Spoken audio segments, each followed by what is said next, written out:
want me to get outside of their box, outside of the federal government crime box. Because if I did, what if somebody who really did care, who was a decent person and not connected to them, helped me and started proving that I was being attacked and assaulted? It's like they all wanted to keep it in their own circle. So it was crazy. I didn't know they had so many people to call on, you know, from state to state. And by the way, I don't know, but is Mark, you know, the guy who showed up in New Mexico after I called the FBI in New Mexico, when the, you know, FBI in New Mexico probably called Seattle FBI after they looked my name up. Hi, Laura Laughlin. You know, Laura Laughlin is the supervisor, was the head of the Seattle, and is the head of the Seattle FBI offices. She's Irish, I think Catholic, I believe, and she's from Pennsylvania. That's where I got dumped off by Mark, the Irish Catholic person from Boston, Massachusetts. You know, now we know that James Whitey's from Boston, Massachusetts, so and was working for the FBI while he committed some crimes. Laura's looking really pale right about now.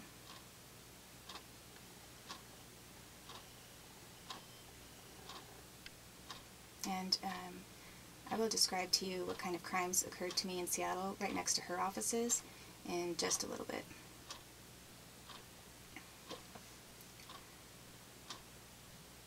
Okay, so here I'm finding basically I'm getting set up from one place to the next. Pretty much being treated, no, not like a citizen, but like a piece of flesh. Government stamped flesh. And I wasn't tortured in that time that any of those individuals would have lied about anything to do with me.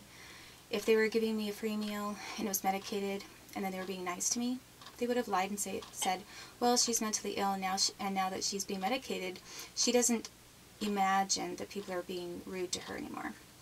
I mean, they would have lied because they had a motive to lie.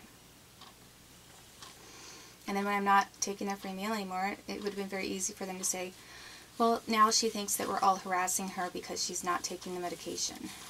I mean, I don't know that that happened, but that's something that those people would do. And when I was fired from the Post Pub while being pregnant and kind of being waved off with a smirk from Chris's mom and her next door neighbor and Nikki,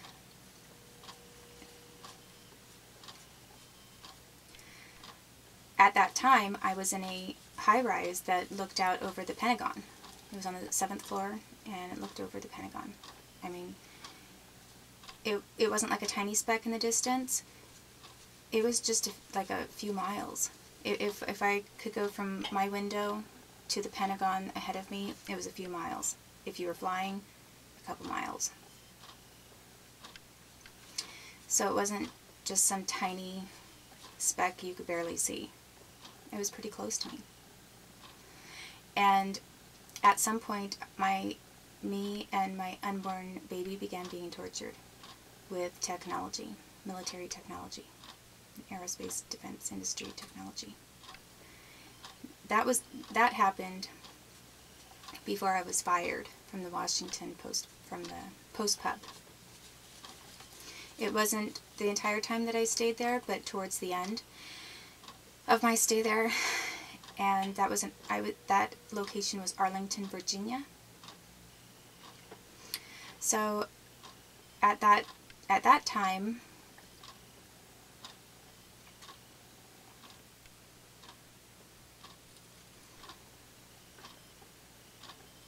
I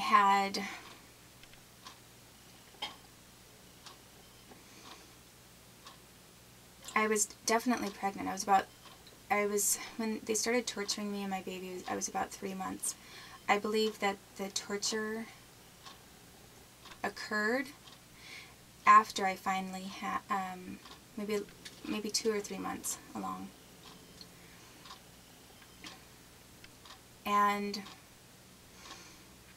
I would be sleeping on the couch, and all of a sudden I could feel that same twitching. They were using that same technology that caused me and my son, our toenails and fingernails to curl and warp, and the muscles under our skin to begin twitching rapidly and moving under the skin. They were using that form of technology against me. And, I was pregnant. And nobody had done that to me until that point.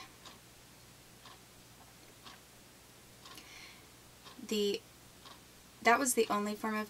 The other thing, actually, that was done is my lower back began hurting in the same way as it had hurt before, but it was, I could tell the technology thing again. It wasn't because I wasn't on medication. It was a distinct technology. And in addition to that, I had not had any telephonic harassment for a long time, since I'd left Washington State, or Oregon. No, it was Washington.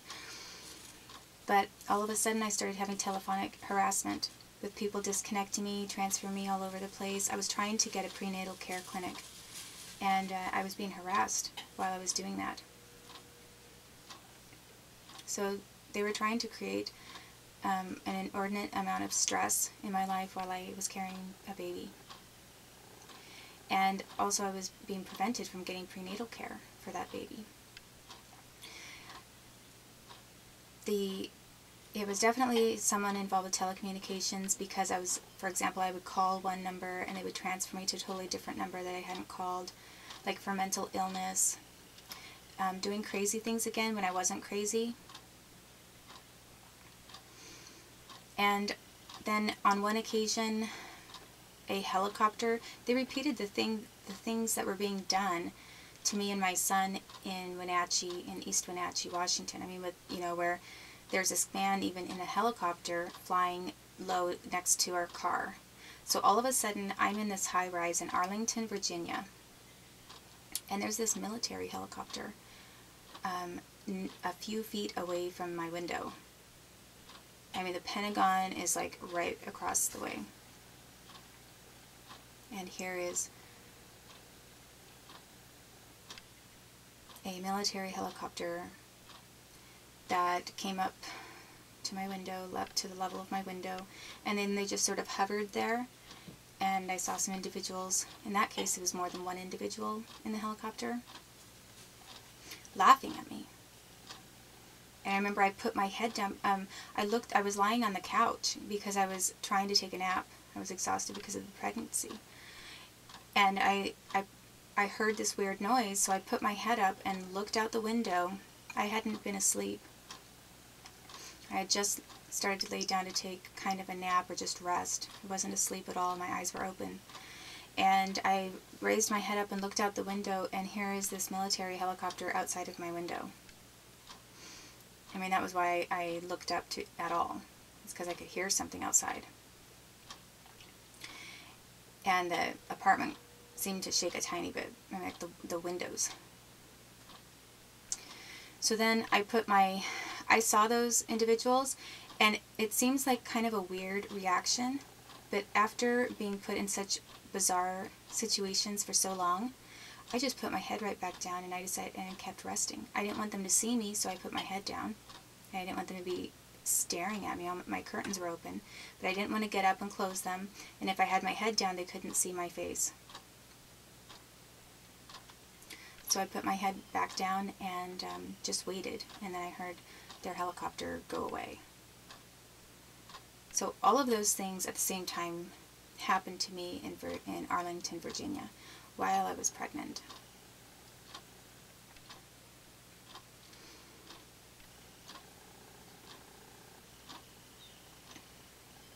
And then the next thing that happened is I was being fired. So, and at the same time that I was being fired, I was being told by my housemate, who's from Morocco.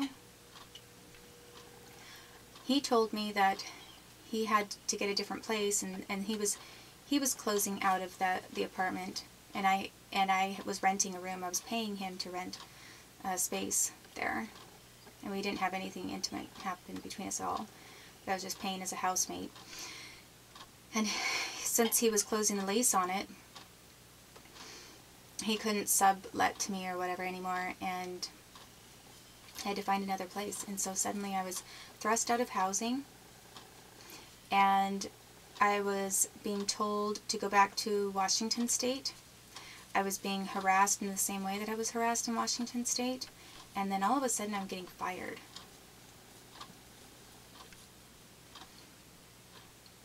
So I believe that they were trying to, a group was trying to pressure me to go back to Washington State by taking away my housing,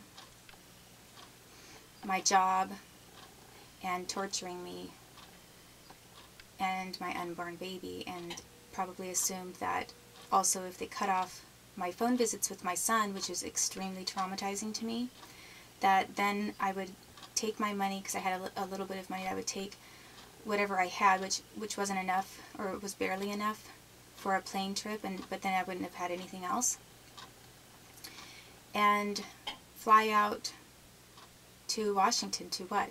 To have CPS then take away my second child,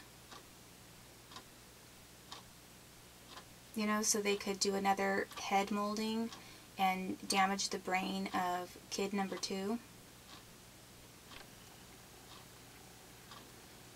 And my first interest and concern was Oliver, was my son, who was already born. But I knew that what was in his best interest was for me to get that psychological evaluation outside of the state of Washington. And since I was on the East Coast, I knew that I had a right to, the judge had already said I could do that, and I knew that my chances were better in that area to get a fair evaluation there. But after talking to the Italian-American lawyer, who was the lawyer, the AG, and the lawyer for CPS, he was supposedly the top of the AG offices at that time, I pretty much had everything shut down. So whoever that man is, he's connected to a mafia that is connected to the United States government. And I'll have to look up who that man is again. But it was after I was talking to him and had a disagreeable conversation with him where he was telling me that they weren't going to give me any services, and I was trying to politely counter that and give him what evidence I had, but he didn't like it. He was mean to me. He clearly did not like me. The conversation ended badly. After that, that's when I was getting harassed by all of the Roman Catholics in the Post Pub, and by some Jewish who didn't like the fact that I was having a baby of Chris Dabney's when their Jewish member was dating Chris Dabney. And somebody probably in the government, I guess they possibly Chris's mom or Chris himself, someone just decided to get rid of the kid because they tortured us right about that time. But it was after I talked to the Italian-American Attorney General. And that is the precise point at when people came into my workplace, started trying to leave the table without paying. I had to chase them down the sidewalk. People were trying to cause all kinds of problems then. It was basically like, I insult that Italian-American Attorney General, well then, guess what I get coming to me? Everything that maybe Leon Panetta and his Italian-American pals and all of the people that they know, regardless of whether they're Italian-American or not, whatever they've done in the past, they started up again. I tried to get prenatal care in Falls Church, Virginia. I didn't realize that that's very close and right next to the CIA, one of the CIA headquarters. I was being pushed out of, they told me, I had people harassing me on the phone even to get prenatal care. Disconnecting my calls. Sending me to voicemail of totally different companies and businesses that I hadn't called at all. And